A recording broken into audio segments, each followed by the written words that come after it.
Okay, welcome everybody. This is the first time we're going live, and actually it's the first time I'm going live on YouTube. This is something that I'm going to start. It's going to be every week at this time because tomorrow is when the next episode of the China Myth podcast releases. So what we want to do at the end of each week is we want to recap what were the key questions that we tried to address in the episode, and also what were the key concepts. All right, so if you have any questions, you can enter them into the chat. This is one way, but those who are enrolled in the program Solving China's Unknown Unknowns, every Wednesday we have a live Zoom meeting, so that's where we can have a two-way discussion. But for this call, really what I want to do is I want to try to answer your questions and add more context to the concepts that we discussed. So I've prepared some questions. There's also been some questions that were submitted in advance that we'll answer because a lot of people who are in China now, it's 1 a.m. in the morning, so they won't be able to listen to the live stream live, but they can always catch it on the replay, okay? So the first episode, well, before we get into the first episode, the China Myth podcast. What are we trying to do? Okay. So there are a lot of different categories of China experts out there, and they can give you advice from market entry to analyzing the political situation, to analyzing risk, to helping you form partnerships, to teach you how to use Chinese social media, how to do cross-border commerce, all sorts of things. What am I trying to do? What I'm trying to do is I'm trying to help individuals who interact with Chinese, Western individuals or non-Chinese individuals who interact with Chinese people while you're in China, or even when they come to your country, understand what makes them tick, understand how they think, what they value, and how they behave and why they behave the way they do. And how do we form deeper Guanxi relationships, and what is Guanxi relationships with them, given that they may not share the same system of values that we do.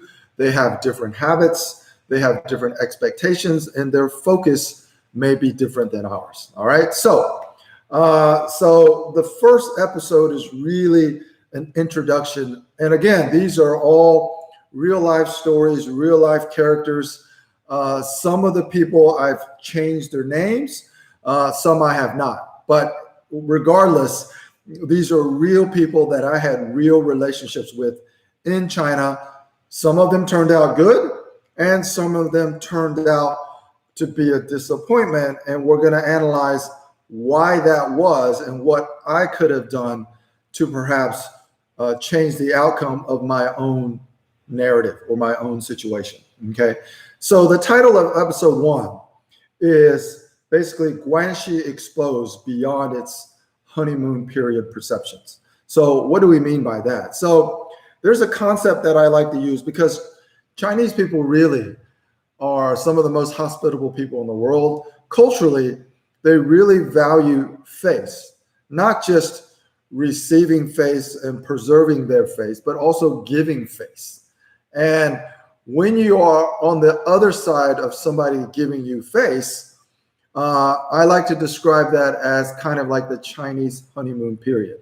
And that's because it feels really good to have everything you say be applauded, be agreed with, and basically having someone to try to kind of anticipate and cater to your every need.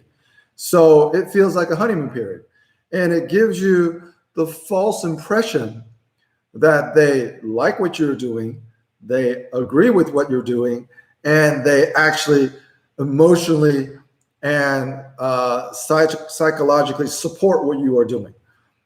They're giving you face, and behind the scenes, they may behave differently, which is important to understand the difference between what's happening during a honeymoon period, which actually may last for a very long time, to what's happening behind the scenes based on what Chinese people really think. Okay, so a lot of Westerners will get fooled because, well, especially towards foreigners, Chinese people will treat them very, very well, especially with their words. So you will have a false impression that they are more supportive of what you want to accomplish and the way you want to accomplish it than they actually will go out and behave. So there will be a disconnect if you don't recognize that. And what happens ultimately? Well, ultimately, it leads to a disappointment, and it leads to an unexpected disappointment, which a lot of foreigners experience in China after being there for an extended period of time. Now, what happens is this is when most Westerners go on a tirade and start complaining about Chinese people and Chinese behavior. What they don't realize is the attitude, mindset, and approach that you have will directly translate into the behavior and the reciprocity that you will receive.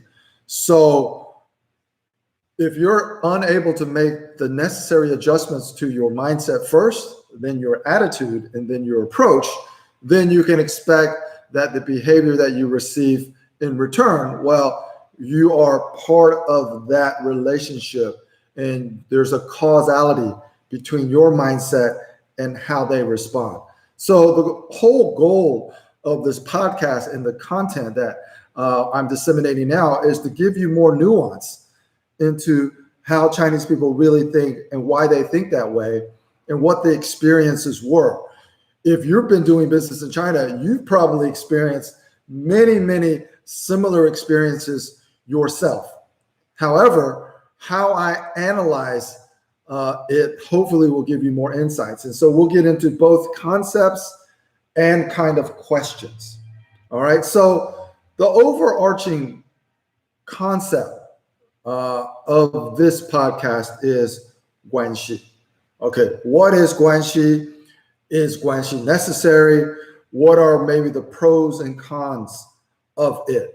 Everybody who's even thought about doing business in China or read anything about doing business in China has heard this term, Guanxi.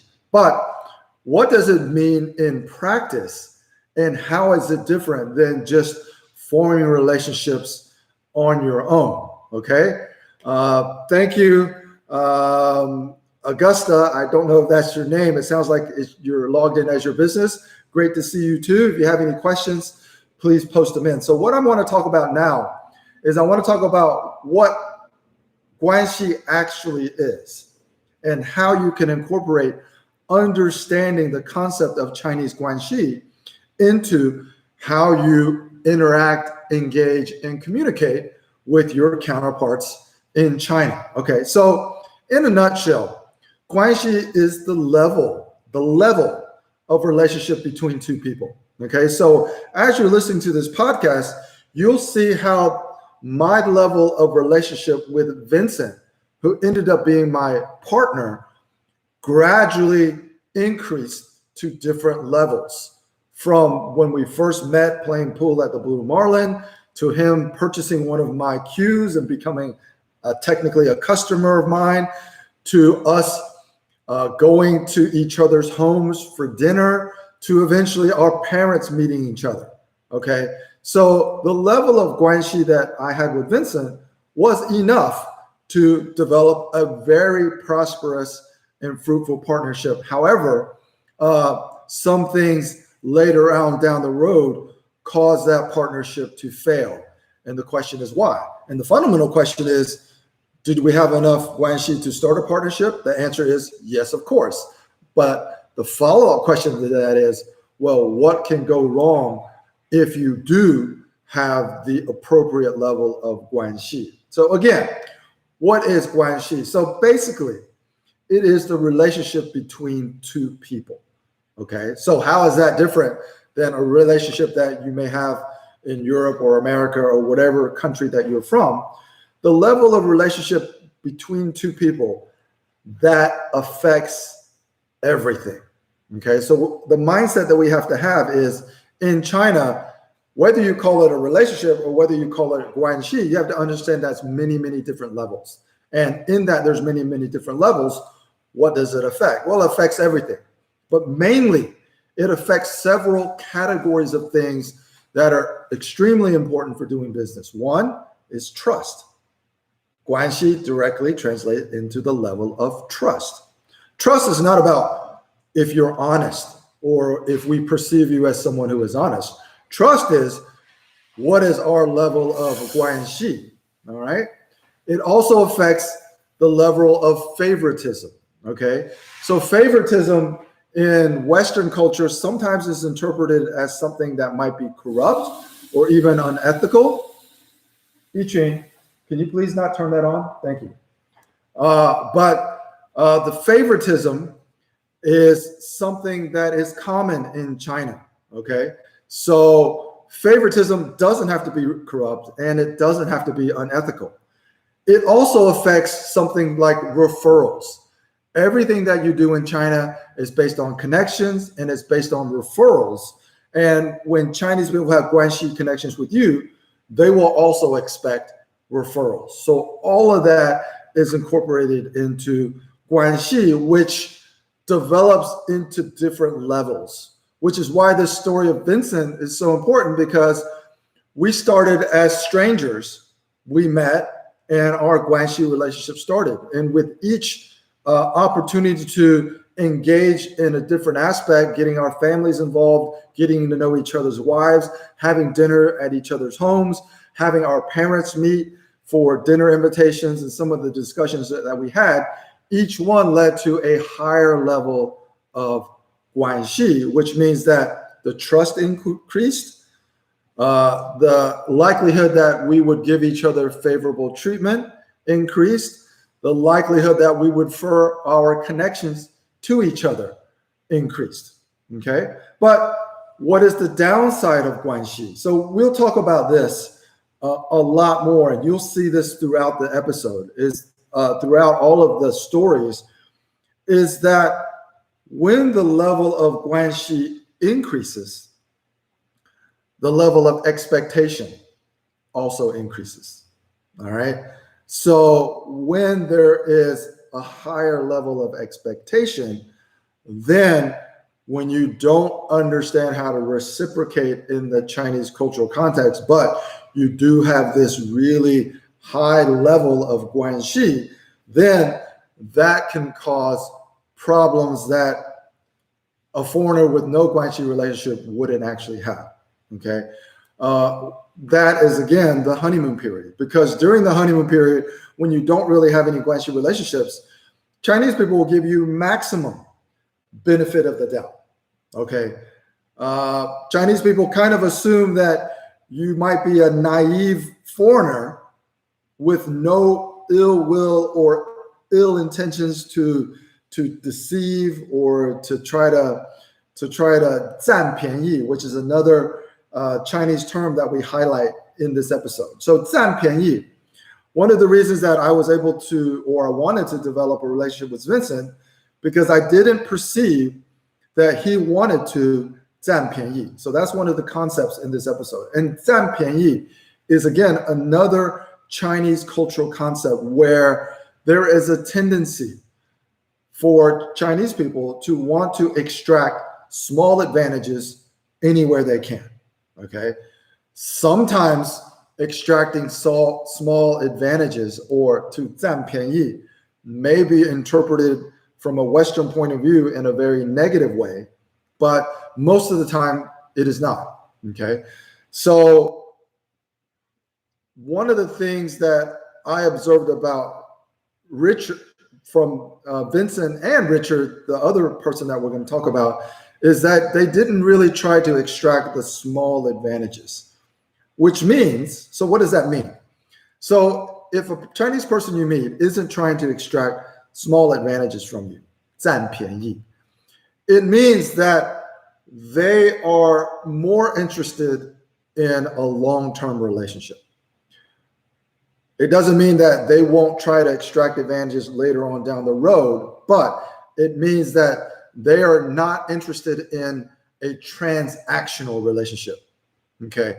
Most of the people that you interact with China, especially if you don't have a Guanxi relationship with them, they will be interested in interacting with you in a transactional way.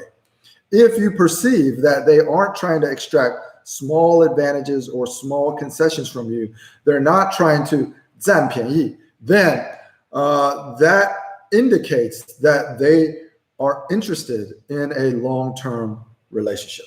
Okay. So getting a little bit further, so I don't see any questions in the chat yet. So if you have any questions, please post them in the chat. I'm going to continue to talk about, this is kind of like a thought question. So we talked about what is the Chinese honeymoon period. We talked about Guanxi and the different levels of Guanxi and how it might be different than just a relationship in the West. What is the motivating factor when someone extends you Guanxi or gives you face? So what is face? So I guess everybody kind of knows what face is, but face is basically considering someone else's ego and trying to satisfy someone else's ego. That's what giving face is. Okay. And when you think about your own face, you also want to think about your own ego, right? When someone disrespects you, how does that affect you emotionally? And if you consider that Chinese people really care about their face, when you unintentionally disrespect someone in China, how does that affect their face? Okay, so that's another concept that we talked about in this first episode, is the concept of face, or miànzi, and how important it is to understand how to give face, how to save face, how to preserve your own face. All of these things are cultural nuances. And as you understand how to do them better, and so how do you understand how to do them better? First, you understand through practice. But if you begin with a different mindset, which is the whole purpose of listening to these podcasts, is to try to develop a different mindset for China business, because your mindset shapes your worldview. It shapes your attitude towards certain things. It lessens the possibility that you will be judgmental of things that you don't agree with, especially value difference and things surrounding what's ethical and what's moral. Okay. You always have to take a step back and understand the Chinese cultural context of these behaviors before you judge them, and understanding how to give and receive face, and this concept of miànzi will also help you do that. Okay. So let's get back to, a lot of people misunderstand Guanxi, that it does have different levels. Some people may unintentionally think that if you have Guanxi, things will be smooth sailing. That is completely not true. Okay. Guanxi, as we said earlier on in this broadcast, Guanxi raises the level of expectation. Okay. Which is sometimes not a good thing, because if it's almost like sometimes you go to certain cultures and it's better for you to kind of play dumb, because the less you say and the fewer opinions you express, the better it is, because you'll get to understand what other people actually think and how they feel without dominating the conversation. Okay. So let's get into pros and cons of Guanxi. So obviously we know the pros. The pros are, it increases the level of trust. It increases the possibility that you will receive favoritism. It also increases the likelihood that you will get referrals to help you get things accomplished in China. These are all the pros of Guanxi. So what are the cons? All right, well, the cons are you would lose that quote unquote naive foreigner benefit of the doubt. Okay, so if you go into China for the very first time and they know you've never been to China, they know that you don't know a lot about China, well, they'll give you a lot of benefit of the doubt. So if you accidentally cause a loss of face, you won't be penalized, because Chinese people are forgiving if you don't have that Guanxi relationship. Okay, so once you have that deep level of Guanxi, you no longer get that benefit of the doubt. You are expected to understand how to reciprocate, how to give face, or 给面子. Okay, so that changes. All right, which means your mindset has to evolve and change as your level of Guanxi evolves and deepens. Okay, so what is another con? Well, it's an extension of what we just said. Your partners will have a higher level of expectation. Okay, and you have to remember, they expect things a little bit differently than what your Western counterparts would expect. They expect favors. Okay, they expect inside information. They expect preferential treatment. Okay, but there's a caveat. They don't expect these things in absolute terms, which means if you have certain compliance policies and guidelines that you have to follow as a global organization, and you're not able to do certain things because it would be a violation, that's actually okay. They expect favors, preferential treatment, and inside information relative to whoever they may be competing with. So the only thing that you have to do is to give them the perception that they have an advantage because of their relationship with you. It doesn't have to materialize. It's all about managing those perceptions. All right. So that's another pro. If you don't know how to manage those perceptions, suddenly you may be finding yourself in a difficult situation where they're demanding things that you cannot give, and that will hurt the relationship because it deepened to one level and now you are hurting it, and it will actually be almost like one step forward, two steps back. And that is something that you really, really want to avoid. The final con that I think is worth mentioning, again, there may be a lot, and if you have other questions, please type them into the chat and post them into the chat. One of the other things is once your level of Guanxi deepens, they will care more about your opinion, okay? And they will expect and want your opinion or your values or how you see things to be more aligned with theirs, okay? That can also be a con of deepening Guanxi relationships, because then what's going to happen is your opinion now matters more to them as someone with closer Guanxi relationships, which means if your default set of values misaligns with theirs, then you will find yourself engaged into a lot of circular conversations, okay? Which can be good and which can be bad, but generally speaking, Westerners get frustrated with circular conversations, and Westerners have a tendency to want to prove a point or make a point. But the thing that you really have to understand is Chinese people really think in a relative type of way. So actually, you can end circular conversations and leave everybody, preserve everyone's face by leaving things ambiguous and not demanding that, okay, let's agree to disagree. Okay, this is what you say. I don't agree with that. I agree with this. This is what I believe. You just need to understand this is what I believe. Things don't have to be so specific. Things don't have to be so clear. And when they are so specific and they are so clear, or you are trying to get that agreement between two people, well, that's a lot of circular conversations. And if you're frustrated with circular conversations, you kind of think it's a waste of time, then that is also one of the cons of deepening Guanxi relationships. And by the way, some of the other Chinese concepts that we used in this episode, I talked about inside information. In Chinese, that's called 内部消息. Okay, 内部消息 means inside information. It's one of the things that's mentioned. Another term that we talked about is 灰收入. Okay, 灰收入is translated into gray income.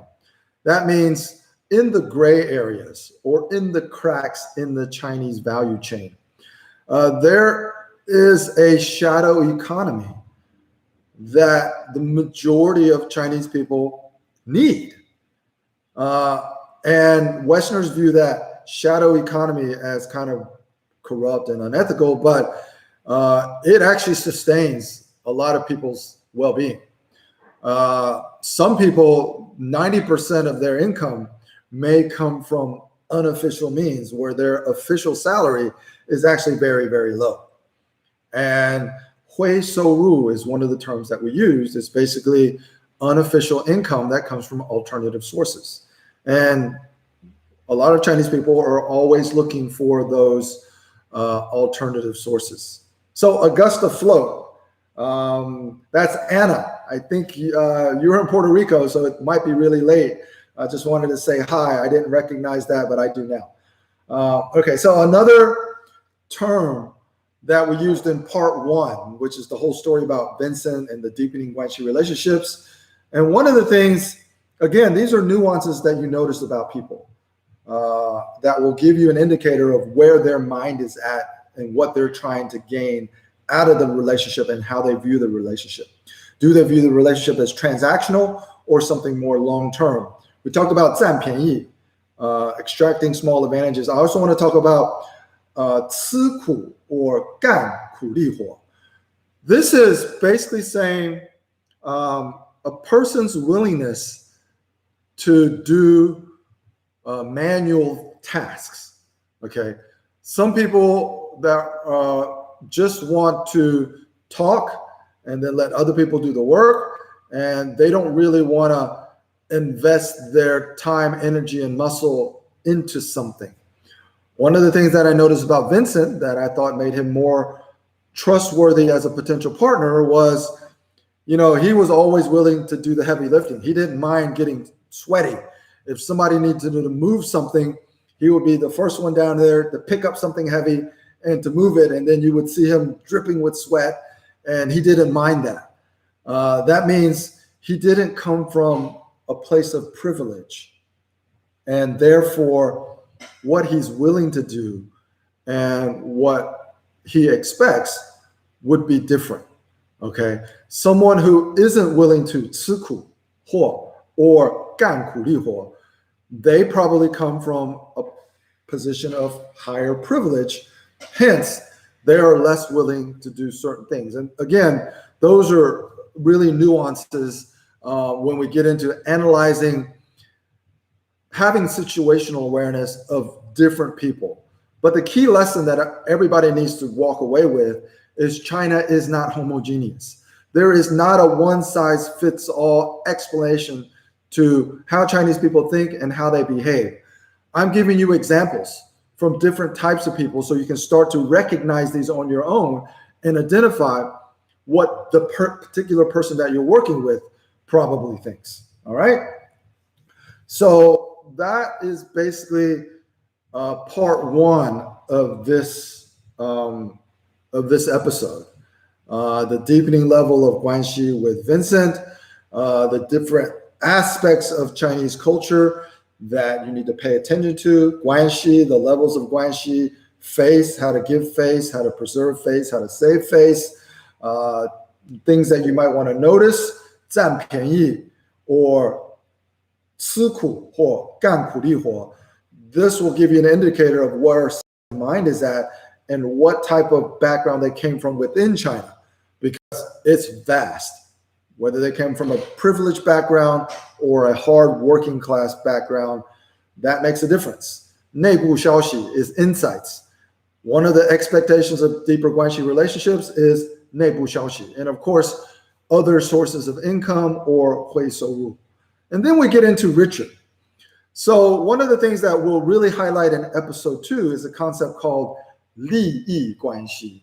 And that is basically, we're not going to get into in this episode, but that is basically what is the relationship prior. Okay. So for example, Vincent and I, we met at the Blue Marlin. We met at a pool bar and restaurant in Shanghai. We had no business connection, no previous connection. We didn't meet through a referral. So we had 0 利益关系. Okay. So that changes a lot of calculations. And the next episode talks about 利益 calculations. All right. Richard was my direct report. Okay. I was hired as, we call ourselves China expats, but when a foreigner is dropped into China and suddenly you're in charge of people. You're called a paratrooper manager. 空降部队. That means you were dropped in from outside. Okay, and if you think about the analogy or the metaphor, paratroopers in war aren't there to do good things. They're there to do clandestine things. They're there to spy, and they are foreigners. Okay, my initial relationship with Richard, who was employed before I was dropped into China as his boss, well, I was a paratrooper manager in his eyes, which means that there's a lot of negative connotations. And we'll talk about that in the next episode. But just think about that. In the Chinese cultural context, everything works on relationships. Now, suddenly, I'm his boss, and he has no relationship with me. And that means we have no trust. He has no expectations of favoritism or vice versa. And there's no reason for us to give each other additional referrals that we wouldn't give other people. All right. And there's a whole bunch of other things that enter into people's minds when that happens. So we'll talk about paratrooper manager in the next episode, and we'll really get into the concept of lìyì. Okay, and there's a difference between the lìyì that I have with Vincent, which was 0, and the lìyì that I had with Richard. So in the next episode, we'll really define what that is. Okay, so let's see. Are there any other questions? I think I've covered most of the concepts in episode 1. If you're watching this on the replay, and if you made it all the way to the end, you can always post your questions in the comments, even though they aren't posted live, and I will answer them. Okay, and then we will have this live kind of YouTube live stream every week on Tuesday at the same time. Okay, so, but again, I will be prepared to talk about episode 2 next week, and there are going to be 10 episodes in season 1. So also, listening to them is one experience, but there's actually also a print version or a digital version, and you can get that. I think it's in the description. I've published each episode as a short story on Kindle Vella. So on Kindle Vella, you'll actually be able to read. You'll get the phonetic pronunciation of all the Chinese concepts and all the Chinese terms, and you'll actually get to read almost word for word what I said in the podcast itself. You just won't have the mix and the little bit of music, and it's going to be a different experience. But it's a way to kind of reinforce your learning, to both read it on Kindle Vella and to listen to it on the podcast, and then join on these live streams where we can really analyze deeply the concepts and what the Chinese people were thinking, why they thought the way they did, and what are the ramifications of how they think and how they feel, and how do we make the proper adjustments to our attitude, mindset, and approach if we want to engage with them in a more harmonious, collaborative, and constructive way. Okay, so I know that Anna is still on the chat. There's one more person on the live chat. If you want to type something in the chat box, type a question, just type a hello. Let me know who you are. I would love to, and if you have any questions, obviously, would love to answer those questions that you may have. Again, all the links, if you're just watching the replay, you don't know what we're talking about, this is a podcast. It's called the China Myth Podcast. This is a recap of episode 1. Everything is published to Kindle Vella under the stories are called the Chinese honeymoon period. Those are the short stories that correspond with each episode of this podcast. And of course, we're doing the YouTube Live, where we kind of do a recap. We talk about the Chinese terms, we debrief, we try to add more details and answer your questions if you have them about either the characters, what they were thinking, provide more context, and all of that stuff. I've also started, again, I don't want to promote myself, but I've also started a Patreon. I think I will also put the link in the description. It basically gives you higher level access to me, to talking one-on-one. If you are actually living and working in China or dealing with something in China and you want more details as you are formulating your strategy on how to approach whatever project you are involved in. Okay, so I saw about up to like 4 people or 5 people on the chat. There's still 2. I know Anna might still be there. If the other person, if you want to type something in the chat just to say hello, you can do that. Otherwise, I'm going to end this live stream. I want to apologize for the small interruption coming from the kitchen. I had to tell my wife that I'm in the middle of the live stream. So there's a little bit of noise in the middle. Apologize for that. And yes, I will continue to answer any questions that are posted on this video in this chat. So no matter when you're listening to it, continue to post it. Hope you enjoyed episode 1.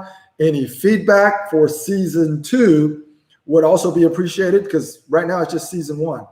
And we're going to make a lot of improvements and adjustments for season 2. All right. Thank you very much for listening to the live stream, and I will talk to you very soon.